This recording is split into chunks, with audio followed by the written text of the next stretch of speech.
Assalamualaikum warahmatullahi wabarakatuh. Kami dari kelompok 2, paralel 2 mata kuliah metode penelitian dan penulisan ilmiah akan mempresentasikan mengenai uji T dan uji F dengan SPSS. Adapun anggota dari kelompok 2 yaitu Lindu Tridara Arita Wiraga dengan NIM H2419025 dan Irani Beningkinasi Aulia Adiwijaya NIM H241900082. Oke, next. Pertama-tama, kita akan menjelaskan uji T dan uji F secara singkat. Untuk uji T digunakan untuk menguji signifikan tidaknya pengaruh masing-masing variabel independen terhadap variabel dependen secara parsial.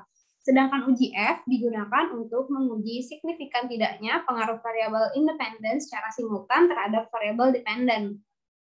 Di sini kami mengambil contoh penelitian yaitu pengaruh motivasi kerja atau X1 dan kompensasi atau X2 terhadap kinerja karyawan atau Y.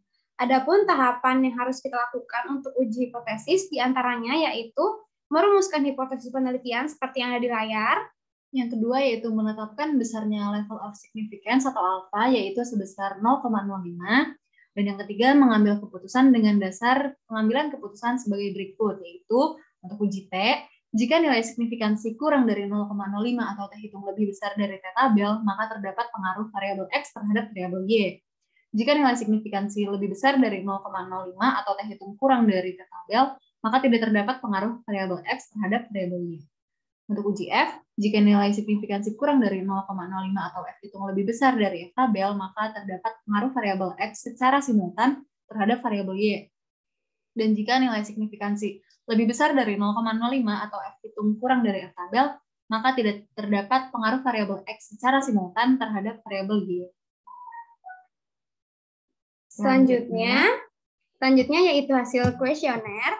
Berikut ini adalah hasil kuesioner dari contoh penelitian kami yang diisi oleh 22 responden. Di sini ada 2 variabel independen, diantaranya motivasi kerja atau X1 dan kompensasi atau X2. Serta variabel dependen yaitu kinerja karyawan atau Y, di mana masing-masing variabel terdiri dari 8 pertanyaan yang dijawab dengan skala Likert 1-5.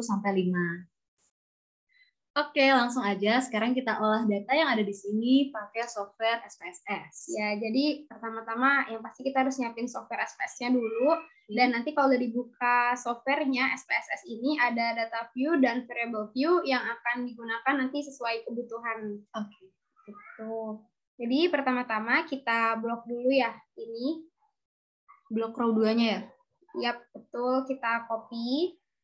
Lalu kita bikin sheet baru untuk numpang nih. Numpang apa Irani? Di paste spesial ke transpose ya. Ya. Nih udah bener ya. Nah di sini kita blok lagi. Nggak bosan-bosan kita copy lagi. Untuk dimasukin ke SPSS variable view di sini. Nah, sebentar.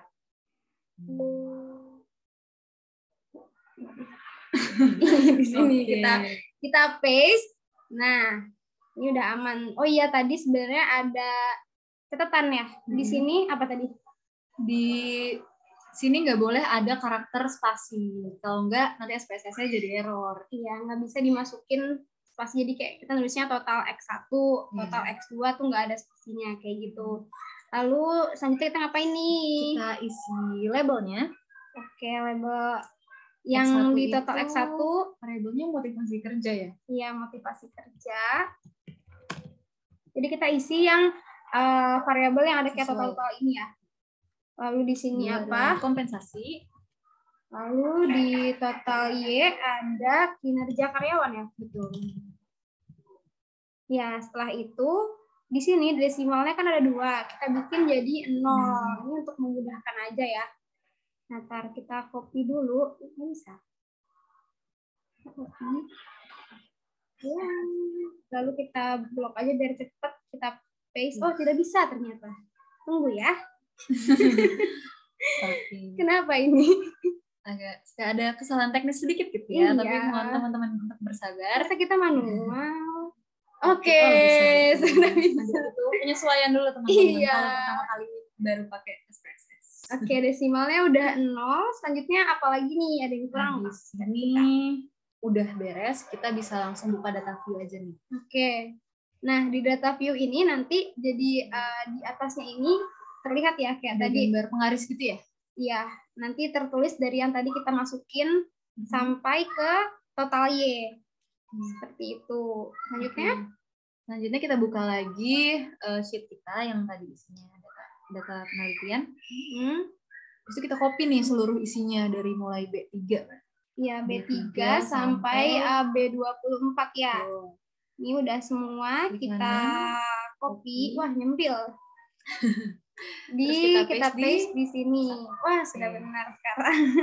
Oke, udah aman ya. Coba kita cek dulu sampai kanan. Oke, sudah aman. Wah, ini agak berisik ya. Kalau udah, kita klik apa nih? Oke, selanjutnya kita akan melakukan uji T dengan klik di sini ada tab Analyze, ke Regression, lalu ke Linear. Nah, di sini untuk variabel dependent itu berarti kinerja karyawan. Kita ambil ke kanan seperti ini. Lalu karena uji T ini mengambil salah satu variabel saja, jadi di sini kita coba dulu X1-nya, di mana ini berarti motivasi kerja. Kita ambil ke kanan. Oke. Nah, keluar nih hasilnya. Nah, kalau untuk uji T yang kita perhatikan itu bagian koefisiennya aja ya.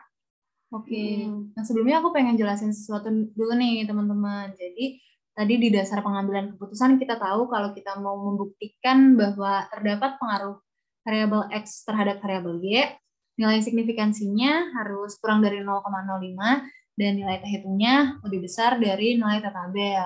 Nah, kita harus cari dulu nih nilai T tabelnya berapa. Caranya dengan rumus yang ada pada layar. T alfa per 2 dengan DF N min K min 1, di mana N adalah jumlah responden, yaitu 22, K adalah jumlah variabel independen, yaitu 2, dan dikurang 1. Jadi, di sini kita cari T 0,025 dengan DF 19. Gimana kita carinya? Kita cari melalui tabel ya. Uji T ya, critical values of T. Nah, tadi kan antara 0,25 sama 19. Nah, kalau ditarik garis, mendapat nilainya tuh 2,093. Kita balik lagi, di sini sudah diisi ya, 2,093. Nah, sekarang kita mau tahu nih, berapa sih nilai signifikansi sama nilai T hitung dari yang data kita tadi. Coba kita balik lagi ke SPSS. Nah, ini. Nah, di sini kita bisa lihat kalau signifikansi dari yang motivasi kerja ini 0,009. Jadi kita masukin kalau nilai signifikansinya ini 0,009, di mana kurang dari 0,05. Nah, kalau nilai T hitungnya kita bisa lihat balik lagi ke SPSS, terus di sini 2,873. Oke, nanti kita masukin ya ke sini 2,873. Di mana di sini juga udah benar ya, lebih dari 2,093. Nah,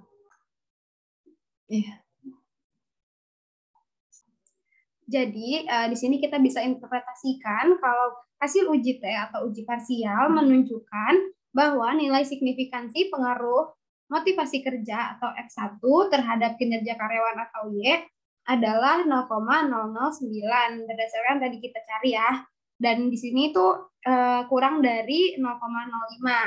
Nah, nilai T hitung sebesar 2,873, di mana itu lebih dari nilai T tabel sebesar 2,093. Maka HO ini ditolak dan HA1 diterima, sehingga terdapat pengaruh motivasi kerja terhadap kinerja karyawan secara signifikan. Oke, nah sekarang kita lanjut ke variabel yang selanjutnya ya. Iya, kita coba mencari uji T yang variabel X2.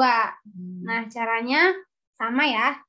Kita ke Analyze, Regression, Linear.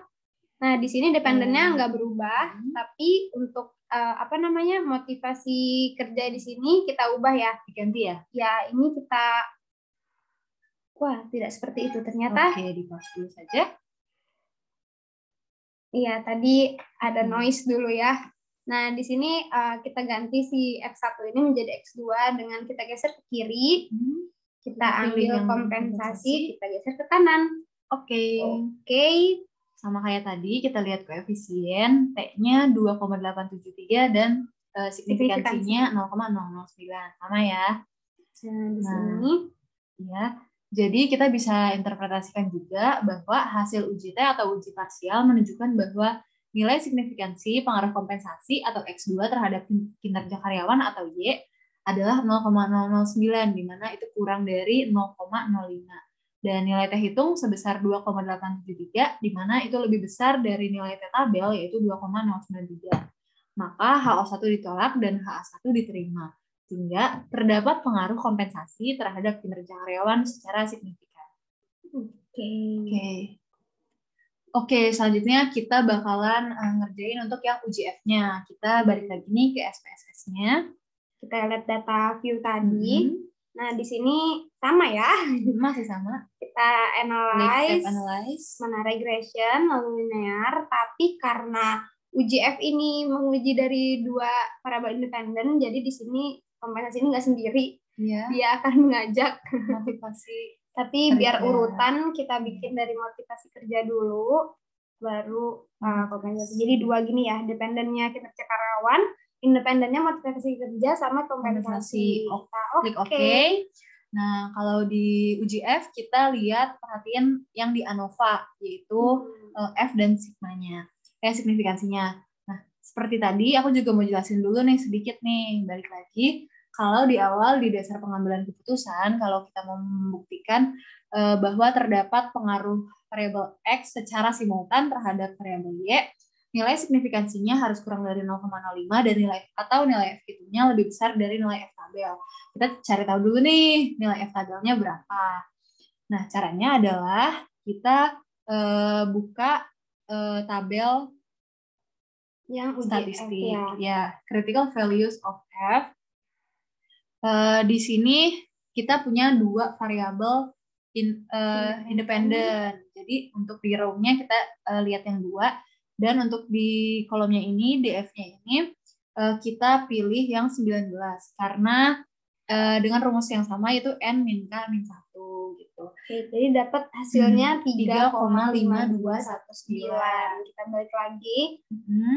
Nah, kita udah punya nih F tabelnya. Sekarang kita lihat lagi buat data penelitian kita, berapa sih nilai signifikansinya sama nilai F-nya. Nah, boleh dibuka SPSS-nya. Bentar, kita bisa lihat kalau signifikansinya ternyata 0,009 dan nilai F-nya 8,256. Kita balik lagi. Ya. 0,009 itu kan kurang dari 0,05 dan 8,256 itu lebih besar dari 3,5219 kan. Nah, jadi untuk interpretasinya adalah hasil uji F atau uji simultan menunjukkan bahwa nilai signifikansi pengaruh motivasi kerja atau X1 dan kompensasi atau X2 terhadap kinerja karyawan atau Y adalah 0,09, di mana kurang dari 0,05. Dan nilai F hitung sebesar 8,256 itu lebih besar dari nilai F tabel atau 3,5219. Maka HO3 ditolak dan HA3 diterima. Sehingga terdapat pengaruh motivasi kerja dan kompensasi terhadap kinerja karyawan secara signifikan. Nah, itu tadi teman-teman. Tadi kita udah belajar tentang uji T dan uji S secara umum. Terus kita juga udah tahu tahapan-tahapannya kayak gimana. Udah belajar ngolah data juga pakai software SPSS sampai kita bisa melakukan interpretasi data. Ya, mungkin sekian ya presentasi dari kami. Semoga bermanfaat dan mohon maaf apabila ada kesalahan. Kami tutup. Wassalamualaikum warahmatullahi wabarakatuh. Dadah!